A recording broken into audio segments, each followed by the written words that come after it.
Hello guys, कैसे हैं आप लोग। सभी को जय हिंद जय भारत। और सभी सब बढ़िया हैं। चलिए, मेरे यूट्यूब चैनल पे सभी का स्वागत है।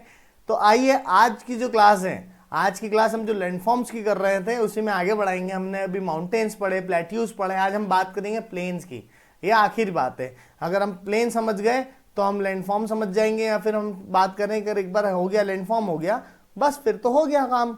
यहाँ पर हम लोग लैंडफॉर्म्स खत्म कर चुके होंगे।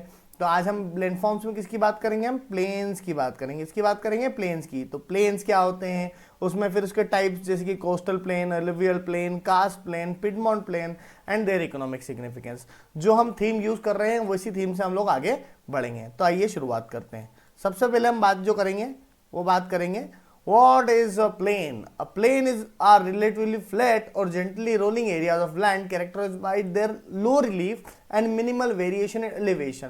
देखिए, अगर हम बात करेंगे तो सीधी सी बात है कि ये एरिया जो होते हैं लो लाइंग होते हैं, जिसकी समुद्र से जो हम बात करें हाइट होती है, मतलब एलिवेशन होता है वो बहुत कम होता है। मतलब वो बिल्कुल फ्लैट एरिया होता है, जहाँ पर ना हमको यहाँ पर ना प्लेट्यूज होते हैं और ना हमको यहाँ माउंटेन्स होते हैं। बिल्कुल फ्लैट एरिया है, उसी को हम क्या बोलते हैं, प्लेन एरिया। अगर हम बात करें इसके टाइप्स की तो मेनली 4 टाइप्स निकल के आते हैं इसके: coastal plain, alluvial plain, piedmont plain and karst plain. एक एक करके हम सारे प्लेन्स की बात करेंगे। तो सबसे पहले अगर हम बात करेंगे तो सबसे पहले हम बात करेंगे कोस्टल प्लेन की।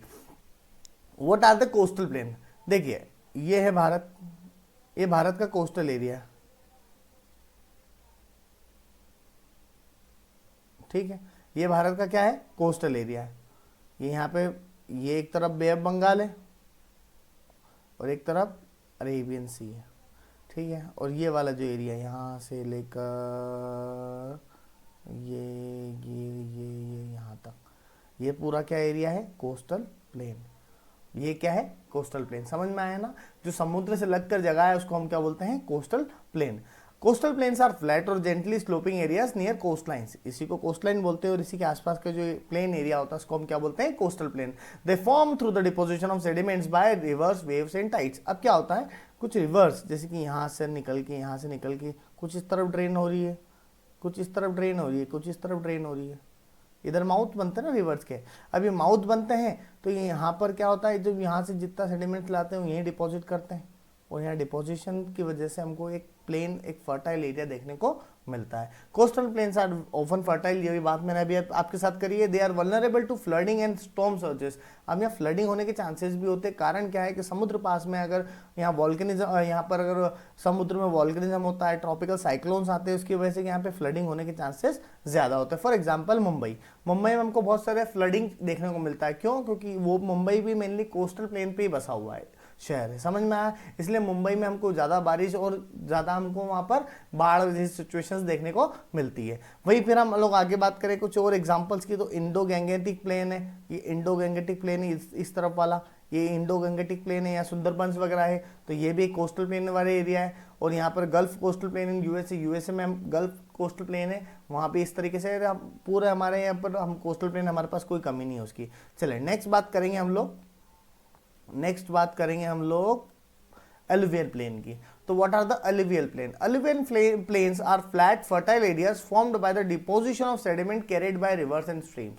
अब ये देखिए, alluvial प्लेन वही रिवर्स और स्ट्रीम्स के सेडिमेंट से बनता है, बट ये कोस्टल लाइन पे नहीं होते, ये मेनली मध्य में होते हैं। जैसे कि अब गंगा की बात करें, ये हमारा इंडिया है। अब अगर पहले हमने ऊपर का नहीं बनाया था ना, अब ये ऊपर का हम बनाते हैं। ये ऊपर का एरिया है, ठीक है, ये ऊपर का एरिया है। अब यहाँ से जो नदियाँ आती हैं, ये गंगा है, गंगा के आसपास वो डिपोजिशन कर रही है। और यहीं पर एक हमारा जो एक फीचर देखने को मिलता है नदर्न प्लेन्स का, वो बनता है। उसका कारण क्या है कि ये जो गंगा रिवर है ये बहुत सारा सेडिमेंट्स यहाँ आसपास डिपॉजिट करती है और एक अच्छा सा प्लेन एरिया हमको देती है जो बहुत फर्टाइल होता है, जिसमें एलुवियल सॉइल ज़्यादा हमको देखने को मिलती है। एलुवियल प्लेन जहाँ पर एलुवियल सॉइल देखने को मिलती है। जैसे कि सॉइल की हम टाइप की बात करें तो उसमें ब्लैक सॉइल होती है, एलुवियल सॉइल होती है, येलो सॉइल होती है, रेड सॉइल होती है। तो एलुवियल सॉइल को सबसे ज़्यादा फर्टाइल सॉइल माना जाता है और ये एक लौती ऐसी सॉइल है जिसके अंदर नेचुरली नाइट्रोजन प्रेजेंट होता है। समझ में आया। ये चीज़ एक बहुत अच्छा फैक्ट है। यहाँ पर हम प्रीलिम्स में ऐसे क्वेश्चन आ सकते हैं कि ऐसी कौन सी इकलौती सॉइल है जिसके अंदर नाइट्रोजन नेचुरली प्रेजेंट है। तो वो कौन सी सॉइल है? एलुवियल सॉइल है। तो ये एलुवियल के डिपोजिशन होते हैं और यहीं पर हमको एलुवियल प्लेन अच्छा खासा देखने को मिलता है और ये इतना रिच होता है जिसकी वजह से यहाँ पर जो क्या बोलते हैं उसकी, अगर हम खेती की बात करें तो सबसे बहुत अच्छा होता है। इसीलिए हमारे यूपी और पंजाब वाले साइड पर खेती बहुत ज़्यादा होती है और मतलब जहाँ से हमको प्रोडक्टिविटी बहुत ज़्यादा देखने को मिलती है किसानों की। चलिए ठीक है, हम नेक्स्ट बात करेंगे पिडमोंट प्लेन की। किसकी बात करेंगे? पिडमोंट प्लेन की। The piedmont plains are located the base of mountain ranges.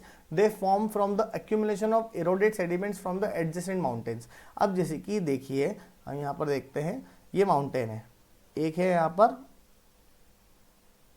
Mountain, mountain के आसपास जो एरिया है और वो प्लेन एरिया जो है वो क्या है?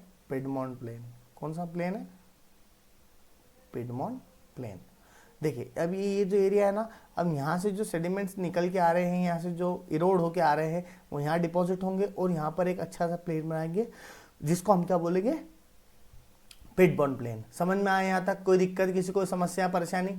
यहाँ तक कोई समस्या नहीं। चलिए, piedmont plains often have a gentle slope from mountains to lowlands. अब ये देखिए क्या होता है, इसका एक बहुत अच्छा जेंटल स्लोप होता है, मतलब ये माउंटेन है और ये जो पिडमोंट प्लेन है इस तरीके से रहेगा, इस तरीके से, मतलब एक स्लोप भी रहेगा इसमें, क्योंकि इसको कहाँ जाना है? इसको इस तरफ जाना है, इसको जहाँ पर प्लेन एरिया है ना हमारा, यहाँ पर ये प्लेन एरिया है और ये हमारा जो माउंटेन से लग कर, तो ये बड़ा जेंटल स्लोप होता है इसका, तो ये होता है piedmont plain. I think, I hope सबको आपको समझ में आ गया होगा, कोई दिक्कत परेशानी नहीं होना चाहिए इसमें। चलिए नेक्स्ट हम बात करेंगे हम कास्ट प्लेन की। किसकी बात करेंगे हम नेक्स्ट? कास्ट प्लेन की। अब ये कास्ट प्लेन क्या होता है? Karst plains are unique landscape characterized by limestone bedrock. अब ये क्या होता है? ये लाइमस्टोन, जो लाइमस्टोन चूना होता है ना, लाइमस्टोन, वो जब डिपॉजिट हो जाता है, बेडरॉक्स बन जाते हैं और वो अगर उसके ऊपर से अगर वाटर इरोड हो जाता है या फिर वाटर खत्म हो जाता है तो जो एरिया दिखता है उबड़ खाबड़, उसी को क्या बोलते हैं हम? उसी को हम क्या बोलते हैं? कास्ट प्लेन, जिसको कास्ट टोपोग्राफी भी बोला जाता है। यहाँ पर लाइमस्टोन चूने के पत्थर होते हैं, चूने के बड़े बड़े पत्थर होते हैं, वही होता है हमारा कास्ट प्लेन। और यहाँ पर हमको पोर्टहोल्स देखने को मिलते हैं, सिंकहोल्स देखने को मिलते हैं, केव्स देखने को मिलती है। क्या होता है ये कास्ट टोपोग्राफी जो होता है ना, आगे चलकर हम इसको बहुत ज़्यादा डीप में पढ़ने वाले हैं। तो आई होप आपको सारे जो मेजर प्लेन्स के एग्जाम्पल है वो समझ में आए होंगे। जो मेजर और जो बहुत इंपॉर्टेंट प्लेन है वो मैंने आपको बात करी, एलुवियल प्लेन है और एक दूसरा है कोस्टल प्लेन। ये सबसे ज़्यादा इंपॉर्टेंट प्लेन्स कौन से हैं? दो, एक तो हमारा कोस्टल प्लेन और दूसरा है एलुवियल प्लेन। प्लेन्स में इतना ही है, बहुत ज़्यादा नहीं आता है, इस टॉपिक से बहुत ज़्यादा क्वेश्चंस नहीं आते हैं, बट आपको एज अ बेसिकली आपको बेसिक सब क्लियर होना चाहिए। क्या प्लेन होता है, क्या प्लेट्यू होता है, क्या माउंटेन होता है। यहाँ से अगर कुछ भी अगर ऐसे स्टैटिक क्वेश्चन आता है, अगर वो नहीं बनता आपको तो वो बहुत ज़्यादा दुख देता है। इसलिए मैं कोशिश कर रहा हूँ कि आप लोगों को शुरुआत में सारी चीज़ें बेसिक से बिल्कुल अगर जो 12वीं पास करके बच्चा भी अगर यहाँ पे आ रहा है और वो पढ़ रहा है ना, तो उसको सारी चीज़ें समझ में आना चाहिए। मैं कोशिश में लगा हूँ। हाँ, आई होप कि हो सकता है मेरी वीडियोस अभी इतनी अच्छी ना हो, मैं इतना अच्छा एक्सप्लेन ना भी कर पा रहा हूँ, बट ऐसा भी नहीं है कि आपको समझ में नहीं आएगा। धीरे धीरे क्वालिटी भी इंप्रूव हो रही है और धीरे धीरे आपके और अच्छे से अच्छी वीडियोस लाने की मैं कोशिश करूँगा। बट मैं आपसे बस एक ही चीज़ की उम्मीद करता हूँ, वो है लाइक, शेयर एंड सब्सक्राइब। तो कोशिश करिएगा ये करने की, और बस जय हिंद।